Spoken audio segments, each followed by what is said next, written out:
Welcome back to the series, everybody. I'm just going to get right into it because I watched 28 movies this month. So instead of saying something that might be funny, I'm just going to get started with the whole movie reviewing thing. Hope you guys enjoy. And for the first time ever, I'm writing notes. So hopefully I won't be talking about dick and balls for 1 minute every single time I review a movie. Okay, anyways, here's time to talk about the movies. Yay! I started off this month with Pirates of the Caribbean, Curse of the Black Pearl, and it was fine. This is technically a rewatch. I watched this once with one of my friends about a year ago, but we drank an entire bottle of wine, and I don't remember it, so this is basically my first time watching it. And I don't know if there's something about this that I'm missing, but compared to a lot of other fantasy franchises that came out around this time, like Harry Potter, Lord of the Rings, Star Wars even, it's just is missing something for me. The world is really well done. I love the costumes and the sets. They're really immersive. I think it really brings you into the world, but it's too long, guys. 2.5 hours. I was barely into it from the beginning. It takes a long time to get started, and even once you get there within the middle of it, it doesn't really feel like any of the action is ever high-paced until the last 30 minutes, and it's just not a rewarding watch. It was a bit hard for me to get through. And I would like to be drawn in more than that for a movie that's 2.5 hours. So probably give it about a 5 out of 10. I'm going to be watching the rest of these, so maybe it gets better. Maybe. Then I rewatched Dallas Buyers Club. It was pretty good. I convinced myself when I saw this as a 19-year-old that it was the best movie that I'd ever seen, and I made sure to tell everybody that I knew about it on Letterboxd to 0 likes. But rewatching it again about 3 years later, it's still really good. It holds up. I think that Matthew McConaughey and Jared Leto especially do a great job. I think that McConaughey earns the Oscar even in such a stacked class of people nominated that year. And I think that they capture the emotions, especially of the AIDS pandemic, really well. The isolation and the loneliness that come with it, already being in a marginalized group, they're really tackled in a great way. And I love the redemption story of asshole to not as much of an asshole, but still an asshole. Definitely not a perfect movie. Still would give it a solid 7 out of 10. Then I rewatched Elf. I don't have a lot of nostalgia for this movie. I watched it for the first time when I was in middle school, and then this is probably my third time ever seeing it. So a lot of that factor that really propels this movie to star Christmas movie status is not something that I have. It's still a good time. I like it. I think that Will Ferrell is good most of the time. I'm of the opinion that we kind of convinced ourselves that he was the funniest person ever and let him do whatever he wants, but he still does a good job. Solid movie. Just not something that I always come back to. Really am more of a fan of the animated Christmas movies, but still worth a watch, obviously. And then I watched The Menu, and this was one of my most anticipated watches of the year, especially since seeing the trailer around summertime, and honestly, I was a little let down, guys. I don't know if you guys felt the same way, but I felt this movie was trying to be smarter than it was. It seems like its writing is alluding to something more serious than it actually is, and I just don't think it's that serious. Don't get me wrong, it was fun. I had a good time. Anya Taylor-Joy is great. Ralph Fiennes is great. I understand what they're trying to say about the transactional relationship that rich people have with basically everything, and especially food. Food is meant to be something we enjoy with each other, and they make it about themselves. But I don't know, man. I just feel like it's one of those movies that is building itself up to be this magnum opus. There's so much that you have to read into, but I just don't think it's not that serious. It's a little let down. I don't know. It makes fun of the rich in a way that I feel like is a bit pretentious, as opposed to something like a Glass Onion or a Knives Out that pokes fun at them in a way that is more easily accessible. So I just didn't have as much fun with it as I wanted to. A little bit disappointed. Still give it a 6 out of 10, but it's a tough watch. Disappointed. Then I watched Blade Runner, and I think this is my first real hot take that I've had on the channel so far, and it's that I just don't get the hype with this one. I will praise its special effects and its world building and its set, its costumes, everything they did with the effects. Mwah, gorgeous, beautiful. The pinnacle of what I think we will reach with early sci-fi, you know what I mean? The post Star Wars sci-fi effects opus. I think this is really good. But the story, I I wasn't invested at all. I was bored most of the time. Frankly, I think everybody undersells. I think Harrison Ford especially undersells Punches Below His Weight. He is really embarrassingly mediocre in this movie compared to everything that he's in around this time. I think that he really is one of the reasons why I wasn't into this movie. Really unfortunate. And I just feel like everything was a bit too like nonsensical for me. Like it was just a little bit too far-fetched for me to wrap my head around, especially when Harrison Ford was not interesting. Especially everything with the relationship that he has with who is supposed to be his romantic lead, her basically being a carbon copy of memories that she does not have and being taught how to be a human being, and him trying to have sex with her when she doesn't know what sex is. It's a little weird, guys. Their relationship doesn't make any sense. And on top of all that, you have these like fucking Looney Tunes villains that I'm just not wrapping my head around. They're making a statement, and I understand the statement, but they don't do anything with it. It's not interesting, in my personal opinion. And I understand why people do like it. It's so visually and like aesthetically pleasing, but just in terms of like the story, there was nothing there for me. And I was really just waiting for it to be over when it was like 30 minutes left. So I don't know, maybe I'll have to give it a rewatch, but this one, I don't know, guys. 5 out of 10, man. Not my favorite. Then I watched the Grand Budapest Hotel, and Jesus Christ, I had such a fun time. Oh my God, what a great ensemble, really engaging story. The set design was beautiful. It's just so fast-paced, dude.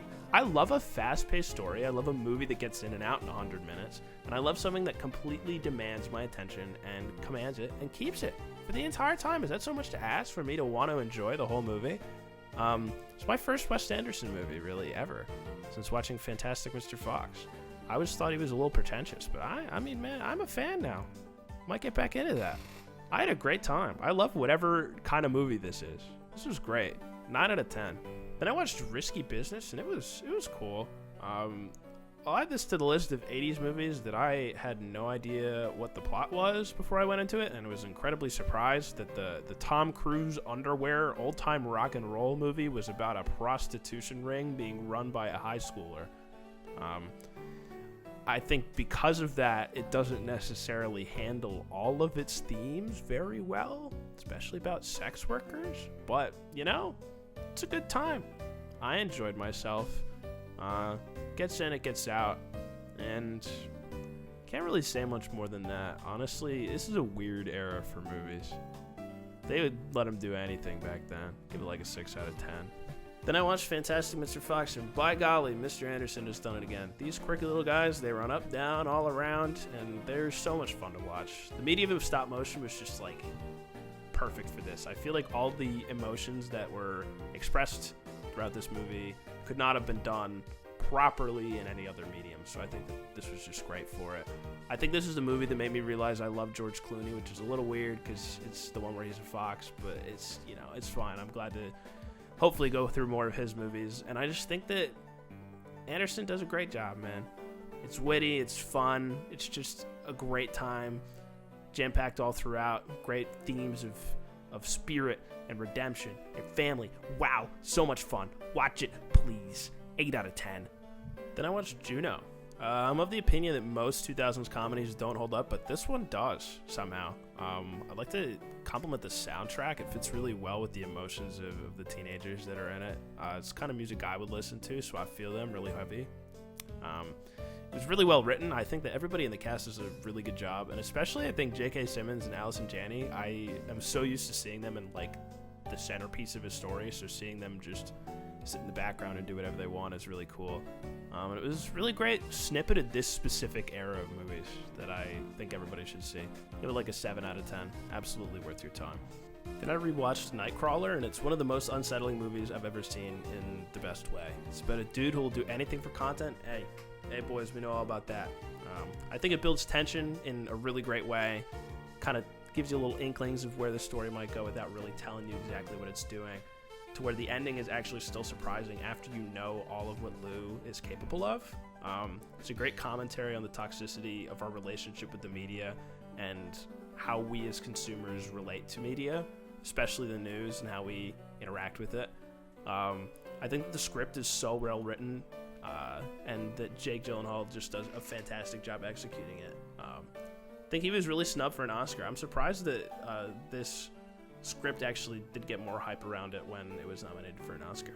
It's a fantastic movie. I'm a Jake Gyllenhaal apologist. What can I say? Give it a 9 out of 10. Please support my boy. Then I watched It's a Very Merry Muppet Christmas Movie, and it was pretty boring, honestly. I don't recommend this to anybody, even if you love the Muppets. The Muppets are not that intriguing in this movie. The guest actors are not doing a great job. Even Whoopi Goldberg as God and Matthew Lillard as every French guy ever is not gonna save how dog shit this movie is. The only thing that I got out of it was Kermit wanting himself to die, like in It's a Wonderful Life. It was really it. I don't even want to explain the plot. It's not worth it. 3 out of 10. Then I watched Popstar Never Stopping, and despite the fact that I definitely forgot to record a video for this when I did all the other ones, this was fantastic. I had a really great time. I haven't laughed at a comedy this hard in a really long time. Especially, I think it just captures a certain niche within specifically like 2010s era popular music and rap music that I feel like I specifically like follow that a lot, so I related to it a bit more. And it just does it so spectacularly. All of the celebrity cameos are great. All of the performances are perfect.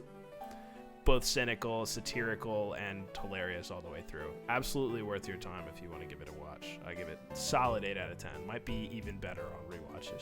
Then I rewatched The Nightmare Before Christmas, and it's good.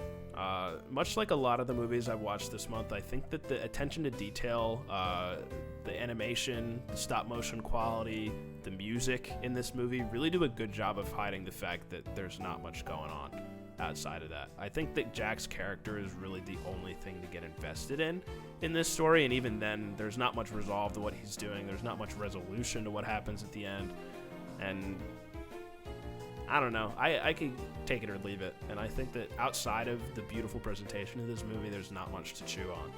Give it like a 7 out of 10. And then I watched Room. I've had this on my list forever because I knew Brie Larson won Best Actress for it, and I've only ever seen her as Captain Marvel and the girl in Scott Pilgrim, and she was great. She was really great in this movie. She does a great job cycling through grief, forced happiness, anger, and determination as she basically deals with one of the worst situations imaginable, being trapped in a room with your son, born in captivity, as your abuser comes to check on you every night. And I'm not going to really do any spoiling of this, but just want to say that the character arc that both of them go through is really good. The child acting is surprisingly good also. The story is just really nice. The one thing that I think holds it back from being better for me is I think that I don't know if it's just me and children, but I thought that the child actor did be annoying just as a character throughout the movie, and that kind of took away from my enjoyment of it personally, but I think that it tackles its themes super well, and it's really worth a watch, especially if you are new to these kinds of things. So give it a 7 out of 10.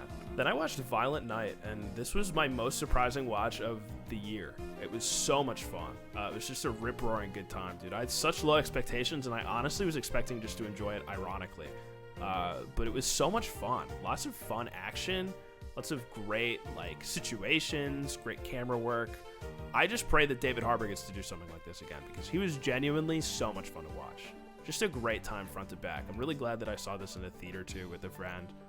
Get somebody together and watch this movie. 7 out of 10. Then I watched Wine Country, and this movie was really lame and it sucked. With the cast of characters like Amy Poehler, Tina Fey, Maya Rudolph, and company, you would think that it would at least be marginally funny, but it is largely terrible.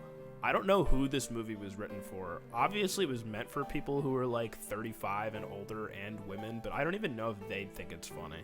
It's just so genuinely underwritten. I didn't enjoy a second of it, and I was really glad when it was over. Give it like a 3 out of 10 solely because I could tell they were trying, but that's about it. Then I watched The Heat, and this was fun. On the other side of the coin here, you have a great buddy comedy with one of the funniest people working today. Melissa McCarthy, I don't know, I feel like the general opinion of her is that she's great, and it really should be that way. She's fantastic. Sandra Bullock is fun to watch. Their chemistry is just really, really good. It's just a great time, even though I basically knew it was going to happen the entire time. It's just still worth a watch. It's one of those movies you can sit with your family and just have a good time with. Comedy not always my thing, but I gotta acknowledge how fun it was. Give it a 6 out of 10. Then I rewatched Spider-Verse, and it's still a masterpiece. Still the best Spider-Man movie ever made. Still one of the best animated movies ever made.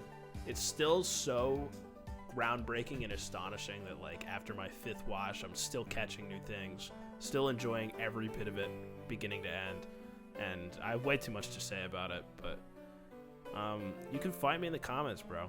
If you think there's any Spider-Man movie better than this, you're just wrong. 10 out of 10.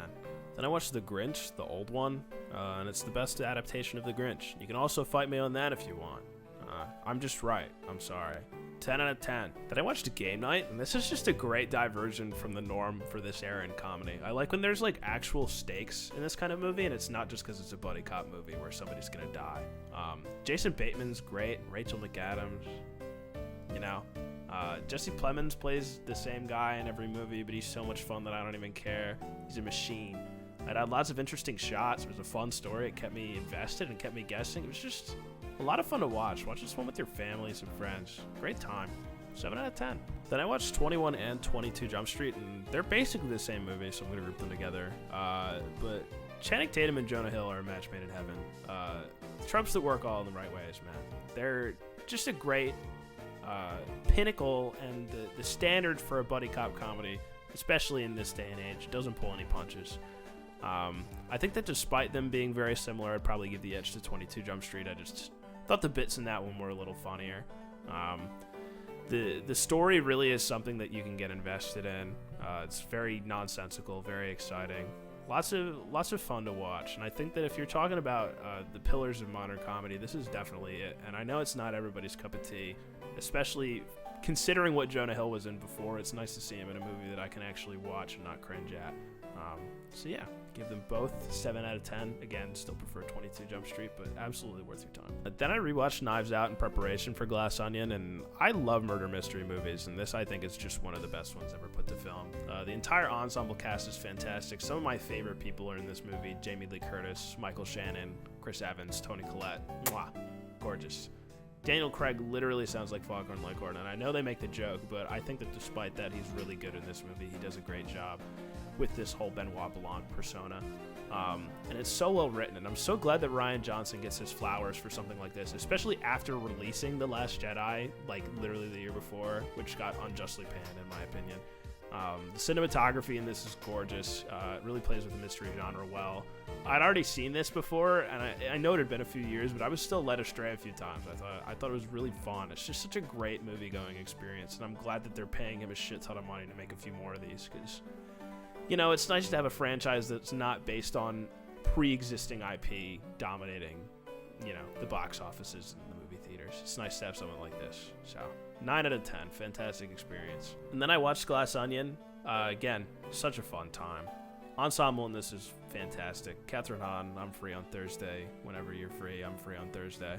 I think movies with all-star casts like this should be way more common, especially being put in wacky scenarios like this. Love the murder mystery genre, so I think this does a great job. The set design specifically was really cool. I love how it was all sprawled out across the island and how the story just kind of kept meandering everywhere. And I love how it, once again, focuses on the idea of latching on your entire well-being onto something that is just not worth it. The success of somebody who is a lunatic, which I think is really, really interesting. I love bigger movies tackling more complex, like, social issues about the people that typically are behind movies, which is pretty cool. I was really, like, brought into this one, and I was really happy I watched it. So if you haven't given it a watch, it's on Netflix. Please give it a watch.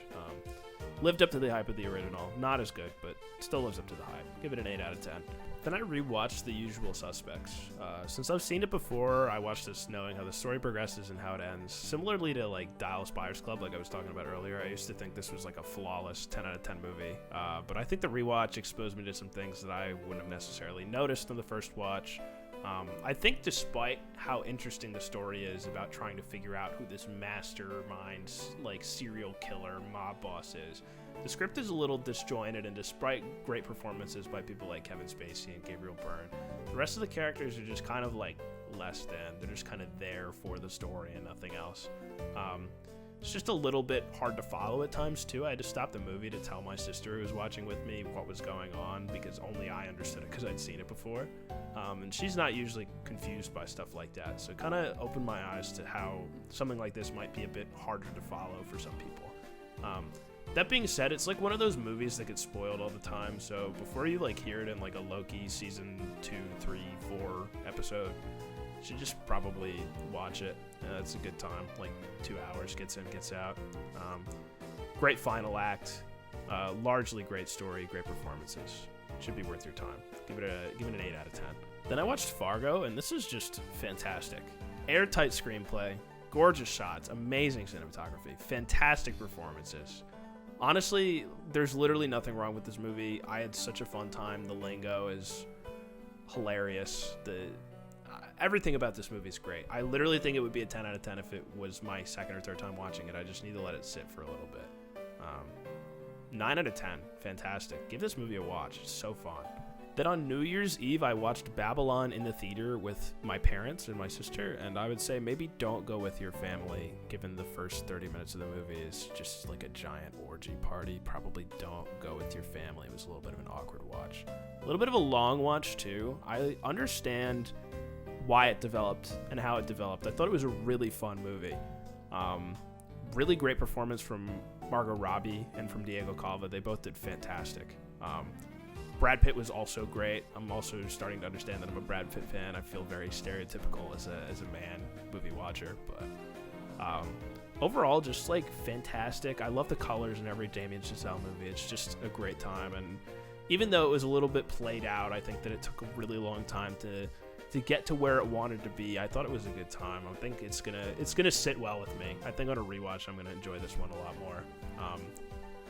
Definitely something you should see in the theater too. So if it's still out where you are, give it a shot. Give it an 8 out of 10.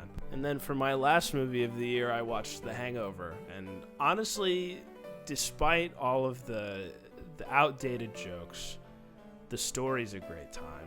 Ed Helms is hilarious. Bradley Cooper is fantastic, and even Zach Galifianakis does something for me. This is kind of towards the end of the 2000s era comedy and into the 2010s, which I think is where it kind of reforms the genre into something that's watchable. I think that once you hit around this era of 2000s comedy, it starts to get a little bit better. Still has a little bit of the musings and the fallacies of older comedies, but we're getting there, and I think it's making strides. It was fun to watch. Good one to watch with your family. Give it a 6 out of 10, nothing special. And hey guys, that's all 28. We made it through together. Congratulations. If you like this video, give it a like, subscribe, comment down below, tell me what movie you want me to watch, because, you know, I'll watch anything you've seen. I watched the fucking Muppet movie. Follow me on Letterboxd, follow me on Twitter. I'm starting to stream again too, so follow me on Twitch. Probably going to be more consistent there, playing some video games and doing some React content moments that'll be uploaded here. Thanks for watching. I'll be watching movies. Enjoy your new year.